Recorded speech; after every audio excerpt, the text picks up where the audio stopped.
Hello everyone, welcome to all of you in my online classes physics plus.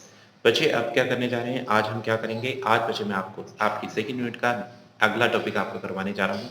बहुत ही important topic है। Topic के अंदर आज के लेक्चर के अंदर बच्चे मैं आपके लिए आपको बताऊंगा सेल क्या चीज़ होती है, कम्बिनेशन ऑफ सेल के बारे में बताऊंगा, आपके इलेक्ट्रिकल हीटिंग के बारे में बताऊंगा, पावर के बारे में बताऊंगा। तो ये बच्चे मैंने आज टॉपिक अपने इस लेक्चर के अंदर कवर करने हैं। चलिए शुरू करते हैं। सबसे पहले आपको सेल को डिफाइन करते हैं। सेल क्या चीज़ होता है? आप सभी ने सेल को देखा हुआ है। सेल क्या चीज है? Cell is a device which convert chemical energy into electrical energy. तो अगर मैं सेल को डिफाइन करूं तो सेल क्या हो सकता है बच्चे? ए सेल सेल क्या चीज होती है बच्चे? ए सेल कन्वर्ट्स केमिकल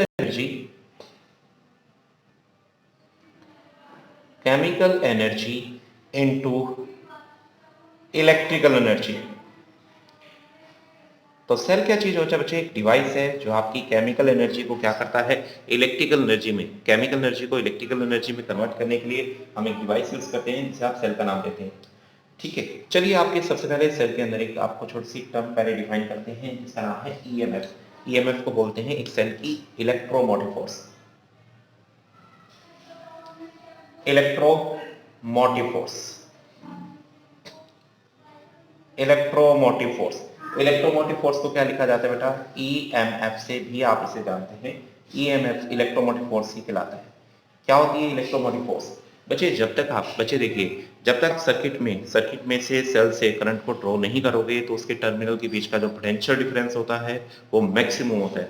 और maximum potential difference between terminal of a cell when no current is drawn from it, उसी को बच्चे आप क्या नामेंगे? उस मैक्सिमम टर्मिनल पोटेंशियल डिफरेंस को ही आपने नाम देना है इलेक्ट्रोमोटिव फोर्स का। तो इलेक्ट्रोमोटिव फोर्स क्या होता है? The potential difference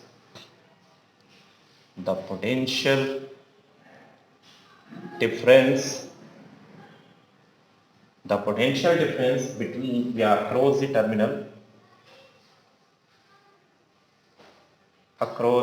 terminal of a cell, the potential difference between the terminal of a cell when no current is drawn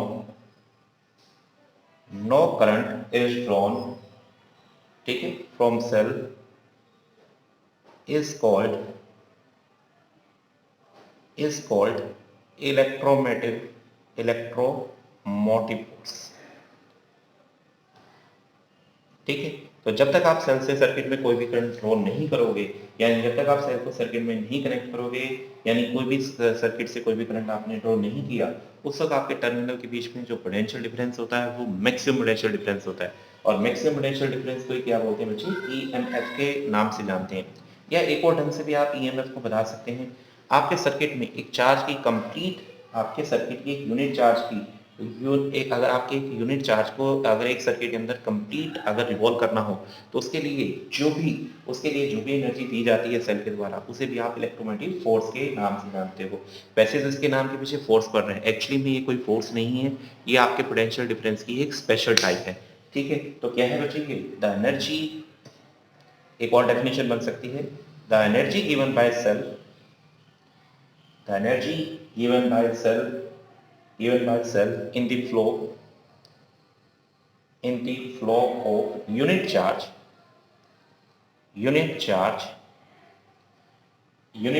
in the whole circuit including cell। अगर एक unit charge को आप पूरे circuit के अंदर रिवॉल्व करना चाहते हो इंक्लूडिंग सेल के अंदर भी, तो ठीक है, सेल इज कॉल्ड, सी को क्या बोलेंगे आप? ईएमएफ ऑफ द सेल का नाम दे सकते हैं। ठीक है, तो दो आपकी डेफिनेशन बनाई, या तो सीधा बोलिए maximum potential difference between the terminal of cell when no current is drawn from it, या दूसरा आपके किसी भी सर्किट में एक यूनिट चार्ज को होल आपके सर्किट में रिवॉल्व करने के लिए इंक्लूडिंग सेल जो भी आपका वर्क डन करना पड़ेगा या जो भी एनर्जी आपके सेल के द्वारा दी जाएगी उसी को आप क्या नाम दे सकते हैं? उसे आप नाम दे सकते हैं ईएमएफ ऑफ सेल का। अब अगर आपकी बात बताएं तो ईएमएफ, दो पॉइंट बता रहे हैं। ईएमएफ आपकी ईएमएफ ऑफ सेल किसकी चीज के ऊपर डिपेंड करती है? ईएमएफ डिपेंड अपॉन, ठीक है। ईएमएफ किस किस चीज़ के ऊपर डिपेंड करती है? अगर मैं पहले आपका पॉइंट बताऊं ईएमएफ किस पे डिपेंड करती है, तो पहला पॉइंट आपका ये बन सकता है, ईएमएफ आपके सेल का जो भी इलेक्ट्रोलाइट होगा उसके नेचर के ऊपर डिपेंड करती है। तो नेचर ऑफ इलेक्ट्रोलाइट, तो आपके सेल के अंदर जो भी आपने इलेक्ट्रोलाइट यूज किया है उसके ऊपर डिपेंड करती है। दूसरा, मेटल ऑफ इलेक्ट्रोड, आपने इलेक्ट्रोड जो बनाए हैं वो किस मटेरियल के लिए, किस मेटल के बनाए हैं, उसके ऊपर बच्चे आपकी वैल्यू डिपेंड करेगी। तो metal of electrodes, nature of electrolytes के ऊपर आपकी डिपेंड करती है। आपकी ईएमएफ, किसी सेल की ईएमएफ किस किस फैक्टर पे डिपेंड नहीं करती, वो भी बता देते हैं। ठीक है, सेकंड पॉइंट के अंदर इसे लिख देते हैं, आपकी ईएमएफ किस चीज पे डिपेंड नहीं करती। EMF does not depend upon, doesn't not depend upon, depend on, किस किस चीज के ऊपर डिपेंड आपकी नहीं करती है। नंबर 1, ये बच्चे एरिया ऑफ प्लेट के ऊपर, मतलब आपके सेल के एरिया ऑफ प्लेट कितना है, प्लेट का एरिया क्या है, उसके ऊपर डिपेंड नहीं करती। सेकंड, अगर मैं बात करूं distance between the electrodes, distance between the electrodes, आपके इलेक्ट्रोड्स के बीच में क्या डिस्टेंस है इसके ऊपर भी डिपेंड नहीं करेगी। ठीक है, एक सेल की ईएमएफ इसके ऊपर भी डिपेंड नहीं करती। Third, quantity of electrolyte, quantity of electrolyte, आपने इलेक्ट्रोलाइट की क्या क्वांटिटी ली है उसके ऊपर भी ये डिपेंड नहीं करेगी। और लास्ट पॉइंट इसके ऊपर डिपेंड नहीं करती, वो है साइज ऑफ सेल। तो लीजिए यहाँ से बच्चे हमने ये सीखा, आपकी ईएमएफ किस किस चीज़ पे डिपेंड करती है। ईएमएफ ऑफ सेल डिपेंड करती है नेचर ऑफ इलेक्ट्रोलाइट के ऊपर, आपकी इलेक्ट्रोड किस मेटल के बने हैं उसके ऊपर डिपेंड करेगी। किस चीज़ पे डिपेंड नहीं करेगी, ना तो बच्चे ये एरिया ऑफ प्लेट के ऊपर डिपेंड नहीं करेगी, साथ ही साथ डिस्टेंस बिटवीन द इलेक्ट्रोड पे डिपेंड नहीं करेगी, क्वालिटी पे भी डिपेंड नहीं करेगी, सॉरी क्वांटिटी पे डिपेंड नहीं करेगी, और साथ ही साथ साइज के ऊपर भी डिपेंड नहीं करती। तो ये था आपके सेल और इसका एक छोटा सा आर्टिकल जिसका क्या नाम था, जिसका नाम था ईएमएफ के इलेक्ट्रोमोटिव फोर्स के नाम से। दोबारा बता दूं, यहाँ नाम में इलेक्ट्रोमोटिव फोर्स आ रहा है, देखने में ऐसा लगता है ये फोर्स है, लेकिन ये कोई फोर्स नहीं है, ये एक स्पेशल तरह का पोटेंशियल डिफरेंस है, जिसे एक यूनिट चार्ज के अंदर सर्किट को होल रिवॉल्व करने के लिए जो भी बैटरी के द्वारा वर्क डन या जो भी एनर्जी सप्लाइड की गई है उसी के इक्विवेलेंट होता है। ठीक है, चलिए नेक्स्ट आर्टिकल की ओर मूव करते हैं। सेल के बारे में एक और चीज हम जानते हैं, वो है इंटरनल रेजिस्टेंस। एक सेल की इंटरनल रेजिस्टेंस को सीखेंगे आप, internal resistance of a cell क्या होती है। ठीक है, एक सेल की इंटरनल रेजिस्टेंस के बारे में बच्चे हम जानना चाहते हैं, सेल की इंटरनल रेजिस्टेंस क्या होगी उसके बारे में डिटेल में समझते हैं। बेटा देखिए, हमारे जो एक सेल के अंदर इलेक्ट्रोलाइट होते हैं और साथ ही साथ क्या होता है, इलेक्ट्रोलाइट है, इलेक्ट्रोड है, आपकी जो भी इलेक्ट्रोलाइट, एक सेल के इलेक्ट्रोलाइट जो भी रेजिस्टेंस ऑफर करते हैं, एक सेल के इलेक्ट्रोलाइट जो भी रेजिस्टेंस ऑफर करेंगे, उस रेजिस्टेंस को आप नाम दे सकते हैं, उस रेजिस्टेंस को आप क्या नाम दे सकते हैं, उसकी इंटरनल रेजिस्टेंस का नाम दे सकते हैं। ठीक है, तो क्या डेफिनेशन दीजिए बच्चे इसकी, इसकी डेफिनेशन क्या दी जा सकती है, द रेजिस्टेंस या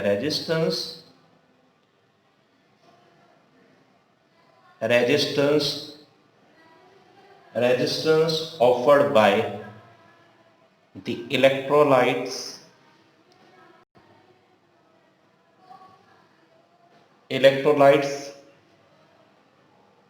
of the cell when an electric current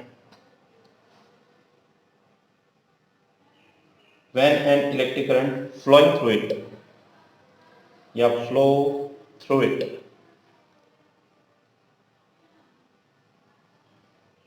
is known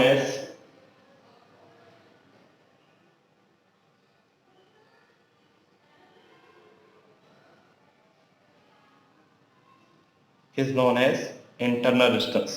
तो क्या है बच्चे ये, the resistance offered by the electrode of a cell when current flow through it. तो आपके एक सेल के अंदर जो इलेक्ट्रोड होते हैं उनके द्वारा जो भी रेजिस्टेंस ऑफर्ड की जाएगी, जब उससे करंट फ्लो होगा उसी को आप बच्चे क्या बोलेंगे, उसी को आप उसकी इंटरनल रेजिस्टेंस का नाम देते हैं। ठीक है, इंटरनल रेजिस्टेंस का क्या देंगे बच्चे, उसी को बच्चे आपने नाम देना है इंटरनल रेजिस्टेंस। ठीक है, तो आपकी इंटरनल रेजिस्टेंस पता लग गया बच्चे। ओके, अब इंटरनल रेजिस्टेंस के बारे में बता देते हैं, आपकी इंटरनल रेजिस्टेंस किस किस चीज़ के ऊपर डिपेंड करते हैं, यहाँ बता देते हैं बच्चे। ठीक है, तो आपकी इंटरनल रेजिस्टेंस किस किस चीज़ के ऊपर डिपेंड करती है, तो इंटरनल रेजिस्टेंस किस किस फैक्टर पर डिपेंड करती है, लिखते हैं internal resistance resistance of a cell depend upon, किस किस फैक्टर पे डिपेंड करती है, चलिए हम आपके बताते हैं। सबसे पहले हम बात करते हैं, अगर मान लीजिए मैं आपके सेल के दोनों इलेक्ट्रोड के बीच का डिस्टेंस इंक्रीज कर देता हूं, डिस्टेंस बिटवीन द इलेक्ट्रोड, ठीक है, डिस्टेंस बिटवीन इलेक्ट्रोड्स इंक्रीजेस। अगर मैं दो सेल के बीच का क्या करूं, डिस्टेंस इंक्रीज कर दूं, तो डिस्टेंस इंक्रीज करने से उसकी इंटरनल डिस्टेंस को आर से लिखा जाता है, वो भी क्या हो जाएगी, इंक्रीजेस हो जाएगी, वो भी क्या हो जाएगी, इंक्रीजेस। तो आपकी बचे क्या अल्टीमेटली, ठीक है, इंटरनल डिस्टेंस क्या हो जाएगी, इंक्रीज हो जाएगी। ठीक है, अगर दो सेल के बीच के इलेक्ट्रोड का डिस्टेंस इंक्रीज करेंगे तो उनकी इंटरनल डिस्टेंस इंक्रीज हो जाती है। दूसरा फैक्टर बचे हम बात करने जा रहे हैं जिसपे इंटरनल डिस्टेंस डिपेंड करती है। नंबर सेकंड, एरिया, कितना एरिया आपका डिप्ट है, एरिया डिप्ट, एरिया डिप्ट इन इलेक्ट्रोलाइट, इन इलेक्ट्रोलाइट आपकी कितना इलेक्ट्रो इंक्रीज, मान लीजिए मैं आपके इलेक्ट्रोलाइट में जो एरिया आपका डिप्ट है अगर वो इंक्रीज कर दूं, ऐसा करने से आपकी आर की वैल्यू बचे डिक्रीज हो जाती है। अगर मैं आपके जो एरिया डिप्ट है सेल के अंदर उसे क्या करूं, इंक्रीज कर दूं, तो उससे आर की वैल्यू क्या हो जाएगी, डिक्रीज हो जाएगी, उससे इंटरनल डिस्टेंस क्या हो जाती है, डिक्रीजेस हो जाती है। ओके, कंसंट्रेशन, अगर बात की जाए थर्ड पॉइंट की ओर, कंसंट्रेशन, अगर मैं आपके इलेक्ट्रोलाइट की कंसंट्रेशन इंक्रीज कर दूं, कंसंट्रेशन ऑफ इलेक्ट्रोलाइट इंक्रीजेस,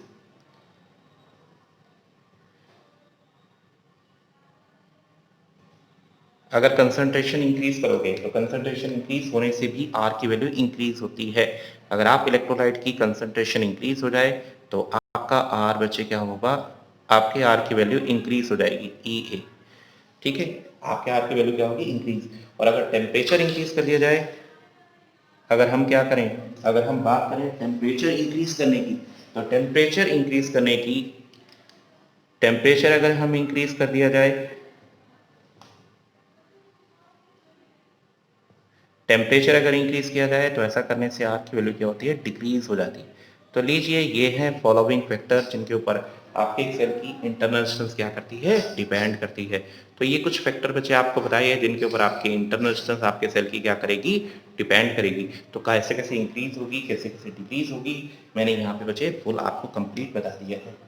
अब आपको बचे नेक्स्ट आपकी ये बता दिया इलेक्ट्रोमोटिव फोर्स के बारे में, आपके इलेक्ट्रोमोटिव फोर्स फिर से इंटरनल डिस्टेंस। चलिए नेक्स्ट पॉइंट की ओर मूव करते हैं। नेक्स्ट अब आपको आर्टिकल में आपको बताएंगे, नेक्स्ट आर्टिकल क्या है। नेक्स्ट आर्टिकल के अंदर बच्चे मैं आपको टर्मिनल पोटेंशियल डिफरेंस के बारे में बताने जा रहा हूँ। Terminal potential difference, terminal potential difference ये क्या होता है, टर्मिनल पोटेंशियल डिफरेंस, जब आप एक सेल को सर्किट में लगा लोगे, सर्किट में लगाते ही सर्किट को कनेक्ट कर दीजिए उसे, जब भी सर्किट में लगाओगे करंट फ्लो होगा सर्किट में, तो जब भी आप सेल से करंट को ड्रॉ करोगे तो सर्किट के किसी भी दो पॉइंट के बीच में जो भी पोटेंशियल डिफरेंस होगा उसी को बच्चे आप क्या नाम देंगे, उसी को नाम दिया जाएगा टर्मिनल पोटेंशियल डिफरेंस। कैसे बच्चे, मान लीजिए ये रहा आपका एक सर्किट, ये रहा एक सर्किट, क्या आप एक सर्किट मान लीजिए, ये रहा उसका सेल, ये है इंटरनल डिस्टेंस, ठीक है, अल्टीमेटली ये क्या है, कनेक्टेड है आपकी एक्सटर्नल डिस्टेंस आर से। लो जी, ये रहा आपका मैंने एक सेल था, इस सेल को बच्चे क्या था, एक सेल ले लीजिए, इस सेल की ईएमएफ ले लीजिए E, internal distance R, external distance capital R के नाम से ले लीजिए। अगर मैं बात करूं तो ये है एक बच्चे कंप्लीट सेल, ये क्या है, एक कंप्लीट सेल, ठीक है, ठीक है जी, ये क्या है आपकी कंप्लीट सेल है। जैसे ही बच्चे मैंने एक सेल को सर्किट के अंदर लगाया तो इससे करंट क्या होना शुरू हो जाएगा, ड्रॉ होना शुरू हो जाएगा। जैसे ही आप सर्किट में एक सेल लगा के उससे करंट को ड्रॉ करोगे तो उसके किसी भी दो टर्मिनल, मान लीजिए ये दो पॉइंट है, ए और बी पॉइंट के बीच में जो भी पोटेंशियल डिफरेंस होगा उसे उसका टर्मिनल पोटेंशियल डिफरेंस का नाम दिया जाएगा। यानी क्या बना सकते हैं इसे बच्चे, क्या इसको बोल सकते हैं, when current is drawn when current is drawn through a cell,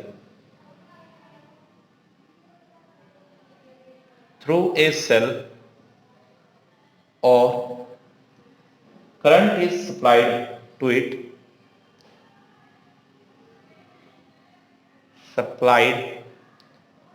it current is supplied through it, या थ्रू की बजाय टू लिख लीजिए, टू इट। लीजिए, या तो आप सेल से करंट को ड्रॉ करें या उसको सेल को क्या करें, करंट को दें। ठीक है, जो भी देन पोटेंशियल पोटेंशियल ठीक है, across it terminal, across its terminal. या तो आप एक सेल से आप क्या करें, करंट को ड्रॉ करें या उसे चार्ज करें, उसको दें, तो उसके टर्मिनल के क्रॉस जो भी पोटेंशियल डिफरेंस होगा उसी को क्या बोलेंगे, across its terminals is called terminal potential difference. ठीक है, उसे क्या बोलेंगे आप, टर्मिनल पोटेंशियल डिफरेंस का नाम देंगे। तो मेरे ख्याल से आपको ईएमएफ और टर्मिनल पोटेंशियल डिफरेंस के बीच में भी आपको फर्क पता लग गया। ठीक है, चलिए नेक्स्ट अब आपको क्या बता रहे हैं, आपको टर्मिनल पोटेंशियल डिफरेंस बताता हूं जब आप एक बैटरी को डिस्चार्ज करेंगे या जब उसे चार्ज करेंगे। चलिए डिस्कस करते हैं, पहले डिस्चार्जिंग फिर चार्जिंग ऑफ सेल के लिए। चलिए, आपको टर्मिनल पोटेंशियल डिफरेंस के बारे में बता रहा था। तो जब भी आप एक सेल को सर्किट में लगाओगे तो उससे क्या होगा, करंट फ्लो होगा। तो जब भी आप सेल को सर्किट में लगाओगे उससे करंट फ्लो होगा या उसकी चार्जिंग करोगे, तो उस वक्त सर्किट के किसी भी दो पॉइंट के बीच में जो पोटेंशियल डिफरेंस होगा उसी को टर्मिनल पोटेंशियल डिफरेंस का नाम दिया जाता है। लीजिए, सबसे पहले मान लीजिए एक सेल से आप क्या कर रहे हैं, करंट को ड्रॉ कर रहे हैं। व्हेन करंट आई, मान लीजिए कितना करंट ड्रॉ हुआ, मान लीजिए आई करंट ड्रॉ कर लेते हैं इससे। अगर मान लीजिए एक सेल से आई करंट ड्रॉ हुआ तो टर्मिनल पोटेंशियल डिफरेंस की वैल्यू हमेशा उसके ईएमएफ से, टर्मिनल पोटेंशियल डिफरेंस को V से, ईएमएफ को E से लिखा जाता है। तो जब भी आप करंट को ड्रॉ करोगे, मान लीजिए मैंने कितना करंट ड्रॉ किया है, आई करंट ड्रॉ किया है, तो जब भी आप करंट को ड्रॉ करोगे तो टर्मिनल पोटेंशियल डिफरेंस की वैल्यू ईएमएफ से क्या आएगी, कम ही आएगी। और कितनी आएगी बच्चे, तो आपका टर्मिनल पोटेंशियल डिफरेंस किसके बराबर होगा, E माइनस आई आर, यानी जो भी पोटेंशियल इंटरनल रेजिस्टेंस के कारण, आपके इंटरनल रेजिस्टेंस के कारण जो पोटेंशियल आपका ड्रॉप हुआ है, टोटल ईएमएफ में से उसे माइनस कर दीजिएगा, ये है टर्मिनल पोटेंशियल डिफरेंस। जब भी आप क्या करेंगे बच्चे, जब भी आप सेल को सर्किट में लगाएंगे और उससे आप करंट को क्या करेंगे, ड्रॉ करेंगे। चलिए दो केस आपके बना देते हैं। एक केस में आपके सेल की डिस्चार्जिंग कर देते हैं। फर्स्ट केस है when cell is discharging, when cell is discharging, जब आपका सेल क्या होगा, डिस्चार्ज हो रहा होगा। जब आपका सेल डिस्चार्ज होगा तो बच्चे क्या होगा, मान लीजिए एक सेल है, मैंने वैसे ही बच्चे यहाँ पे लगा लेते हैं, एक सेल है, मैंने उसे एक्सटर्नल रेजिस्टेंस से कनेक्ट कर दिया है।